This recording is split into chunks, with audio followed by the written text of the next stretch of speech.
Hello hi good morning friends. ಬೆಳಗ್ಗೆ ಸ್ವಲ್ಪ ಲೇಟಾಗಿ ವಿಡಿಯೋ ಸ್ಟಾರ್ಟ್ ಮಾಡ್ತಿದ್ದೆ. ಎಲ್ಲ ವಿಡಿಯೋ ನೋಡಿ ಸಪೋರ್ಟ್ ಮಾಡಿ ಫ್ರೆಂಡ್ಸ್. ಎಲ್ಲ ಸಬ್ಸ್ಕ್ರೈಬ್ ಮಾಡ್ಕೊಂಡು ವಿಡಿಯೋ ನೋಡಿ. ಎಲ್ಲ ಹೆಚ್ಚಿನ ಸಪೋರ್ಟ್ ಮಾಡಿದ್ರೆ ಇನ್ನೂ ನೆಕ್ಸ್ಟ್ ಮುಂದೆ ವಿಡಿಯೋ ಮಾಡಲಿಕ್ಕೆ ಕರೆಕ್ಟಾಗಿ ನಮ್ಗೆ ಹೆಲ್ಪ್ ಆಗುತ್ತೆ. ಮತ್ತು ತುಂಬ ವಿಡಿಯೋ ಮಾಡಲಿಕ್ಕಾಗುತ್ತೆ. ಸರಿ, ಈಗ ತಿಂಡಿ ಚಿತ್ರಾನ್ನ ಮಾಡಿದ್ದೀನಿ. ತಿಂಡಿ ತಿಂದ್ಕೊಂಡು ವಿಡಿಯೋ ಮತ್ತೆ ಸ್ಟಾರ್ಟ್ ಮಾಡೋಣ.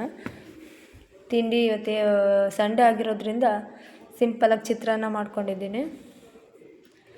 ಓಕೆ ಫ್ರೆಂಡ್ಸ್, ತಿಂಡಿ ತಿಂದ್ಕೊಂಡು ಇದು ಸ್ವಲ್ಪ ಚಿತ್ರಾನ್ನ ಮಾಡಿಕೊಂಡು ಸ್ವಲ್ಪ ಕ್ಯಾರೆಟ್, ಬೀನ್ಸ್, ಆಲೂಗಡ್ಡೆ ಹಾಕಿ ಸ್ವಲ್ಪ ಪಲ್ಯ ಮಾಡ್ಕೊಂಡಿರೋದು. ಸ್ವಲ್ಪ ರಾತ್ರಿ ಹೆಸ್ರು ಬೇಳೆನ ಸ್ವಲ್ಪ ನೆನೆಸಿ ಇಟ್ಕೊಂಡಿದ್ದೆ, ಅದನ್ನು ಹಾಕೊಂಡು ತಿನ್ಕೊಂಡು ಸಿಗ್ತೀನಿ ಫ್ರೆಂಡ್ಸ್. ಓಕೆ, ಈಗ ತಿಂಡಿ ಎಲ್ಲ ಮುಗಿಸಿ ಓಕೆ ಫ್ರೆಂಡ್ಸ್, ತಿಂಡಿ ಎಲ್ಲ ಮುಗೀತು. ಈಗ ಒಂದು ಉಡುಪಿ ಸ್ಟೈಲಲ್ಲಿ ತಿಳಿಸಾರು ಮಾಡ್ತಾರಲ್ಲ ಫ್ರೆಂಡ್ಸ್, ಅದು ತುಂಬ ಟೇಸ್ಟಿಯಾಗಿರುತ್ತೆ. ಅದ್ರ ಸಾಂಬಾರು ಪೌಡ್ರ್ ರೆಸಿಪಿನ ನಿಮ್ಮೊಟ್ಟಿಗೆ ಶೇರ್ ಮಾಡ್ಕೊಳ್ಳೋಣ ಅಂತ ಇವತ್ತು. ಇಲ್ಲಿ ಒಂದು ಬಾಣಲಿ ಇಟ್ಕೊಂಡಿದ್ದೀನಿ ಬಿಸಿ ಆಗಲಿಕ್ಕೆ. ಇದು ಲೋ ಫ್ಲೇಮಲ್ಲೇ ಮಾಡ್ಕೋಬೇಕು, ಸಣ್ಣ ಉರಿ ಇಟ್ಕೊಂಡು ಮಾಡ್ಕೋಬೇಕು. ಇಲ್ಲಾಂದರೆ ಸ್ವಲ್ಪ ಸೀದೋಗೋ ಚಾನ್ಸ್ ಜಾಸ್ತಿ ಇರುತ್ತೆ. ಅದು ಸೀದೋಗಬಾರ್ದು, ಸ್ವಲ್ಪ ಫ್ರೈ ಆದರೆ ಲೈಟಾಗಿ ಸಾಕು. ನಾನು ಸಣ್ಣ ಉರಿಯಲ್ಲೇ ಇಟ್ಕೊಂಡಿದ್ದೀನಿ, ಆದರೂ ಇದಾಗ್ತಿದೆ. ಸ್ವಲ್ಪ 1-2 ಸ್ಪೂನ್ ತೆಂಗಿನ ಎಣ್ಣೆ ಹಾಕಿದ್ದೀನಿ. ಇದಕ್ಕೆ ತೆಂಗಿನ ಎಣ್ಣೆನೇ ಬಳಸಬೇಕು, ಆವಾಗ ಸ್ವಲ್ಪ ಒಳ್ಳೆ ಸ್ಮೆಲ್ ಎಲ್ಲ ಚೆನ್ನಾಗಿರುತ್ತೆ ಪರಿಮಳದಲ್ಲಿ. ಈಗ ಸ್ವಲ್ಪ 7-8 ಒಣಮೆಣಸಿನ ಹಾಕಿದ್ದೀನಿ. ಹಾಕಿ ಸ್ವಲ್ಪ ಫ್ರೈ ಮಾಡ್ಕೊಳ್ತಾ, ಅದು ಸ್ವಲ್ಪ ಫ್ರೈ ಆದರೆ ಸಾಕು, ಒಂದು ಸ್ವಲ್ಪ ರೋಸ್ಟ್ ಆದರೆ ಸಾಕು. ಕಲರ್ ಏನು ಚೇಂಜ್ ಆಗೋದು ಬೇಡ. ಸ್ವಲ್ಪ ಫ್ರೈ ಮಾಡಿಕೊಂಡು ತೆಗೆದಿಟ್ಕೋಬೇಕು. ಅಂದರೆ ಲೋ ಫ್ಲೇಮಲ್ಲೇ ಇಟ್ಕೋಬೇಕು, ಗ್ಯಾಸ್ ಹೈ ಫ್ಲೇಮ್ ಮಾಡಬಾರ್ದು.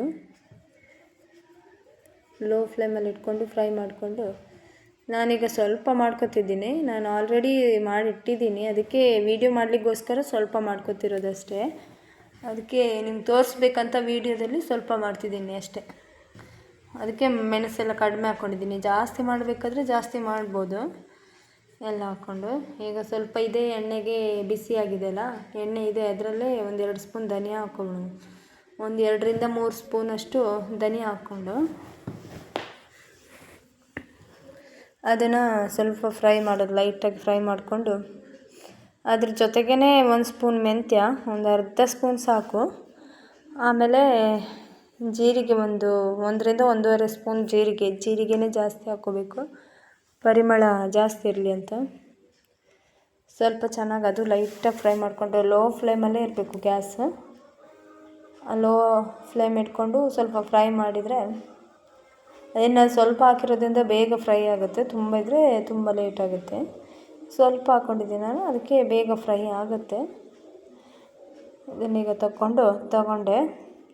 ಈಗ ಇದಕ್ಕೆ ಸ್ವಲ್ಪ ಕರಿಬೇವು ಹಾಕಿ ಸ್ವಲ್ಪ ಫ್ರೈ ಮಾಡುವ. ಇದು ಸ್ವಲ್ಪ ರೋಸ್ಟ್ ಆಗಬೇಕು, ಯಾಕಂದರೆ ಮಸಾಲೆಯಲ್ಲಿ ಪೌಡ್ರ್ ಆಗಬೇಕಲ್ಲ, ಅದಕ್ಕೆ ಸ್ವಲ್ಪ ರೋಸ್ಟ್ ಆಗಿ ಫ್ರೈ ಮಾಡ್ಕೋಬೇಕು ಇದನ್ನ. ಇದು ಕೂಡ ಅಷ್ಟೇ ಹಾಕಲೇಬೇಕಾಗತ್ತೆ, ಯಾಕಂದರೆ ಸ್ವಲ್ಪ ಪರಿಮಳ ಇರುತ್ತಲ್ಲ, ಇದರಿಂದನೇ ಕೆಲವು ಫ್ಲೇವರ್ ಕೊಡೋದಲ್ಲ, ಅದಕ್ಕೆ ಹಾಕಲೇಬೇಕು.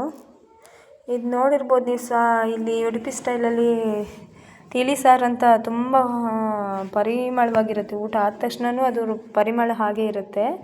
ಅದಕ್ಕೋಸ್ಕರ ಅದೇ ಥರ ಬರಬೇಕಂದ್ರೆ ನಾವು ಅದೇ ಥರ ಮಾಡಿಕೊಂಡ್ರೆ ಅದೇ ಥರ ಸೇಮ್ ಬರುತ್ತೆ. ಇದ್ರ ರೆಸಿಪಿನ ನೆಕ್ಸ್ಟ್ ತಿಳಿಸಾರು ಮಾಡೋದು ಹೇಗಂತ ನೆಕ್ಸ್ಟ್ ರೆಸಿಪಿಯಲ್ಲಿ ಮುಂದೆ ತೋರಿಸ್ತೀನಿ. ಈಗ ಪೌಡ್ರ್ ಅಷ್ಟೇ ಮಾಡೋದನ್ನ ತೋರಿಸ್ತಿದ್ದೀನಿ, ಪೌಡ್ರ್ ಮಾಡಿ ಇಟ್ಕೊಳ್ಳೋಣ. ಅದಕ್ಕೆ ಸ್ವಲ್ಪ ಅರಿಶಿನ ಹಾಕ್ಕೊಳ್ಳೋಣ. ಅರಿಶಿನ ಅಂದರೆ ಕೊಂಬಿದ್ರೆ ಓಕೆ, ಕೊಂಬಿದ್ರೆ ಅದನ್ನೇ ಹಾಕ್ಕೋಬೋದು ಸ್ವಲ್ಪ ಜಜ್ಜಿ. ಇಲ್ಲ ಅಂದರೆ ಈಗ ನಾನು ಅರಿಶಿನ ಪೌಡ್ರ್ ಹಾಕೋದ್ರಿಂದ ಒಂದು ಅರ್ಧ ಸ್ಪೂನಷ್ಟು ಹಾಕ್ಕೋತಿದ್ದೀನಿ ಅಷ್ಟೇ. ನಾನಿಲ್ಲಿ ಸ್ವಲ್ಪ ಮಾಡ್ಕೊತಿದ್ದೀನಲ್ಲ, ಅದು ವೀಡಿಯೋಗೋಸ್ಕರ ಸ್ವಲ್ಪ ತೋರಿಸ್ಲಿಕ್ಕೆ ಮಾಡ್ತಿರೋದು. ಅದಕ್ಕೋಸ್ಕರ ಎಲ್ಲ ಸ್ವಲ್ಪ ಹಾಕ್ಕೋತಿದ್ದೀನಿ. ಜಾಸ್ತಿ ಮಾಡೋದಾದರೆ ಸ್ವಲ್ಪ ಜಾಸ್ತಿ ಹಾಕ್ಕೋಬೋದು. ನಾನು ಆಲ್ರೆಡಿ ಮಾಡಿ ಇಟ್ಟಿದ್ದೀನಿ, ಅದಕ್ಕೋಸ್ಕರ ಈಗ ಸ್ವಲ್ಪ ಜಸ್ಟ್ 1 ಡೇ 2 ಡೇ ಆಗೋಷ್ಟು ಮಾಡ್ತಿದ್ದೀನಿ. 1-2 ಸಲ ಮಾಡ್ಬೋದು ಅಷ್ಟೇ, ಅಷ್ಟು ಮಾಡ್ತಿದ್ದೀನಿ ಅಷ್ಟೇ. ಈಗ ಸ್ವಲ್ಪ ಇಂಗು ಪೌಡ್ರ್ ಆದರೂ ಅಡ್ಡಿಲ್ಲ, ಆದರೆ ಇಲ್ಲಿ ಇಂಗು ಇರೋದಿದ್ರೆ ನಾನು ಹಿಂಗೆ ಹಾಕ್ಕೋತಿದ್ದೀನಿ ಒಂದು ಸ್ವಲ್ಪ. ಇದು ಜಾಸ್ತಿನೂ ಹಾಕೋಬಾರ್ದು, ಸ್ವಲ್ಪ ಹಾಕ್ಕೊಂಡು ಹೀಗೆಲ್ಲ ತೆಗೆದಿಟ್ಕೊಂಡು ಸ್ವಲ್ಪ ತಣ್ಣಗಾಗ್ಲಿಕ್ಕೆ ಬಿಡಬೇಕು. ಇದು ಪೂರ್ತಿ ತಣ್ಣಗಾಗಬೇಕು. ಪೂರ್ತಿ ತಣ್ಣಗಾದ್ಮೇಲೆ ಒಂದು 10 ನಿಮಿಷ ಬಿಟ್ಟು ಆಮೇಲೆ ಈಗ ಫುಲ್ ತಣ್ಣಗಾಗಿದೆ. ಈಗ ಹೋಗಿ ಮಿಕ್ಸಿಗೆ ಹಾಕ್ಕೊಂಡು ಪೌಡ್ರ್ ಮಾಡ್ಕೊಬರ್ತೀನಿ ಇದನ್ನ. ಇದೇನು ನೈಸಾಗಿ ಪೌಡ್ರ್ ಮಾಡೋದು ಬೇಡ, ತರಿಯಾಗೆ ಪೌಡ್ರ್ ಮಾಡಿದ್ರೆ ಸಾಕು. ಆದರೆ ಫುಲ್ ತಣ್ಣಗಾಗಿರಬೇಕು ಅಷ್ಟೇ. ಅಂದರೆ ಬಿಸಿ ಇದ್ದಾಗ ಹಾಕಿದರೆ ಅದು ಪೌಡ್ರ್ ಕೂಡ ಬಿಸಿ ಆಗುತ್ತೆ ಮತ್ತು ಅಷ್ಟು ಪರಿಮಳವಾಗಿ ಬರೋಲ್ಲ. ಇದು ಕರೆಕ್ಟಾಗಿ ತಣ್ಣಗಾದಮೇಲೆ ಒಂದು ಸ್ವಲ್ಪ ಪೌಡ್ರ್ ಮಾಡ್ಕೊಬಂದರೆ ಅದು ತರಿಯಾಗಿ ಪೌಡ್ರ್ ಮಾಡ್ಕೊಬರಬೇಕು, ನೈಸಾಗಿ ಬೇಡ. ಈಗ ಪೌಡ್ರ್ ಮಾಡ್ಕೊಬಂದೆ. ಇದು ನೋಡಿ, ಈ ಥರ ಇರಬೇಕು. ಅಂದರೆ ಫುಲ್ಲು ನೈಸಾಗಿ ಪೌಡ್ರ್ ಆಗೋದು ಬೇಡ, ತರಿಯಲ್ಲಿದ್ದರೆ ಸಾಕು.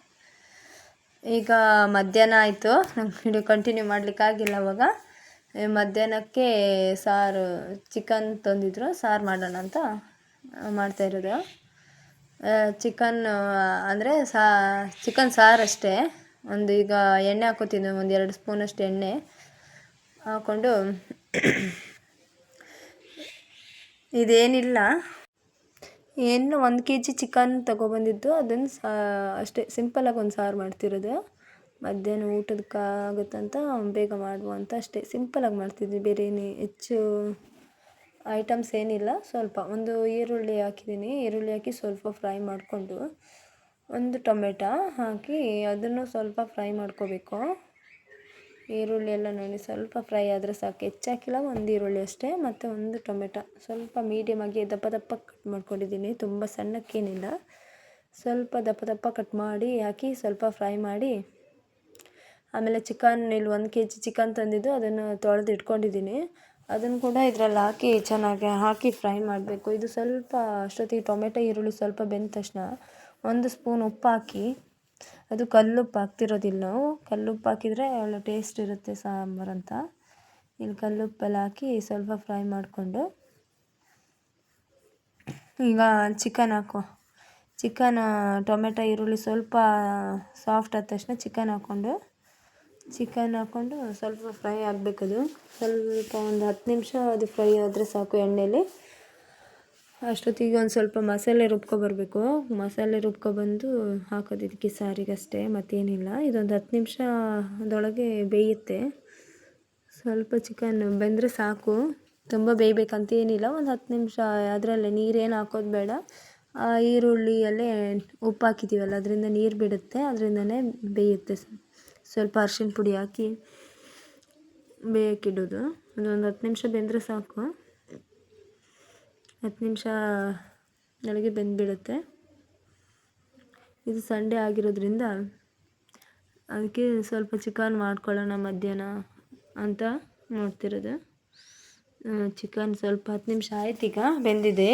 ಇಲ್ಲಿ ಮಸಾಲೆ ಆಲ್ರೆಡಿ ಹೊಡ್ಕೊಬಂದು ಇಟ್ಕೊಂಡಿದ್ದೆ ನಾನು, ಮಾಡೋಕ್ಕಾಗಿಲ್ಲ. ಅದಕ್ಕೇನಿಲ್ಲ, ಒಣಮೆಣಸು, ಒಂದು ಸ್ವಲ್ಪ ಕೊತ್ತಂಬರಿ, 1-2 ಸ್ಪೂನು, ಮತ್ತು ಮೆಂತ್ಯ, ಜೀರಿಗೆ, ಕಾಳು ಮೆಣಸು ಮತ್ತು ಸ್ವಲ್ಪ ಗರಂ ಮಸಾಲದ್ದು ಐಟಮ್ಸ್ ಹಾಕಿ, ಒಂದು ಕಾಯಿ ಹಾಕಿ ರುಬ್ಕೊಬಂದಿರೋದು. ಅದನ್ನು ಹಾಕಿ ಚೆನ್ನಾಗಿ ಕಲಸಿ, ಚೆನ್ನಾಗಿ ಒಂದು ಕುದ್ರೆ ಇದು ಸ್ವಲ್ಪ ಗರಂ ಮಸಾಲ ಪೌಡ್ರು ಅಂಗಡಿದು ಸ್ವಲ್ಪ ಪೌಡ್ರು ಮತ್ತು ಸ್ವಲ್ಪ ಚಿಕನ್ ಮಸಾಲನೂ ಹಾಕೋಣ. ಸ್ವಲ್ಪ ಚಿಕನ್ ಮಸಾಲ ಇಷ್ಟು ಹಾಕಿ ಸ್ವಲ್ಪ ಕಲಸಿ. ಇದು ಏನು ಬೇಗ ಕ್ವಿಕ್ಕಾಗುತ್ತೆ, ಸಾರು ಹೆಚ್ಚಿಲ್ಲ. ಮಸಾಲೆ ಒಂದು ಕಡ್ದಿಟ್ಕೊಂಡ್ರೆ ಬೇಗ ಫ್ರೈ ಮಾಡಿ ಕಡ್ದಿಟ್ಕೊಂಡಿದ್ದೆ ಆಲ್ರೆಡಿ ಆವಾಗಲೇ, ಹಾಗಾಗಿ ಸ್ವಲ್ಪ ಬೇಗ ಆಗುತ್ತೆ.